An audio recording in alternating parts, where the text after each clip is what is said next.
You might be thinking that sprinters' shoulders look big only because of heavy gym training, but honestly, that entire expectation is wrong. Your brain looks at shoulders only from a bodybuilding angle, and that's exactly why you miss a big reality. That the shoulder development of track sprinters is completely different from any normal lifter. Today I'm going to show you that reality.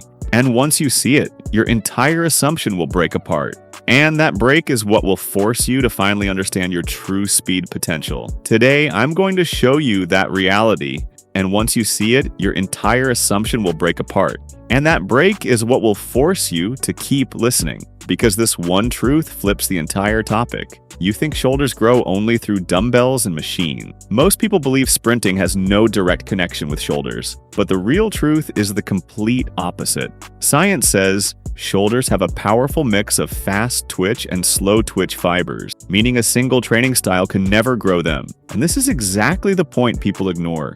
Its effect on performance is so huge that you don't even realize it. When reality crosses expectation, that's when you understand that sprinters' shoulders aren't big, they're engineered. The simple rule to fix this is, when you combine high intensity plus high volume in any movement, the body is forced to adapt that muscle. And sprinters do exactly this, without any gym machines. If you understood this point, the next one will flip your entire mindset. You should not miss it. You think a sprint start is just a 2-second moment. But the reality? Those 2 seconds load the shoulders like you're holding intense mechanical tension. Front shoulder shortens, rear shoulder lengthens, and both share tension in the same frame. Mechanical loading is exactly how hypertrophy begins. Research also proves this. The first time I went into the starting blocks, I was literally shocked. On TV, it looks easy, but when you put your entire weight on your fingers, your legs are angled, and your shoulder holds that start position, then you understand how demanding this movement really is. Coach Tom Tellez even says a sprinter should have the ability to hold this setup for hours. And then comes the actual sprint. What you think is just a simple arm swing is actually the fastest, heaviest, high-intensity repetition sequence. In the first 1 to 5 steps, the arm swing takes the back elbow above head level. This activates fast twitch fibers, and a race has around 44 steps, meaning 22 arm swings per arm. In training, even more steps, meaning high reps too. High intensity plus high reps equals the perfect stimulus for both shoulder fiber types. If you understood this, the next reality will flip your entire logic. And if you feel I'm giving you value, then like and comment so I can share this knowledge with even more people.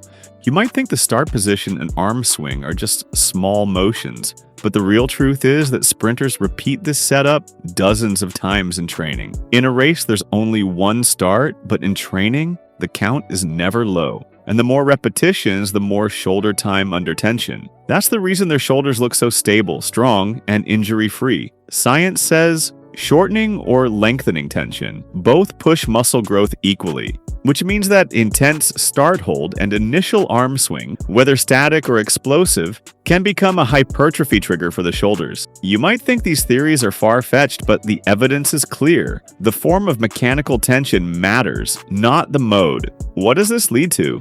Your shoulder gets stronger, range of motion opens up, and imbalances disappear. The same issues that usually cause injuries in normal lifters. The simple rule to apply here is, whenever you do speed-based training, your shoulders naturally perform ballistic stretching. Quick momentum, full speed, extended range. This makes the muscles flexible and strong. The result? Sprinters' shoulders stay pain-free and insanely mobile. When you do a bench press in the gym, the front shoulder gets activated. And when you increase the incline steeply, that activation goes even higher. The sprint start happens at exactly this angle. Torso steep, weight forward, shoulder loaded.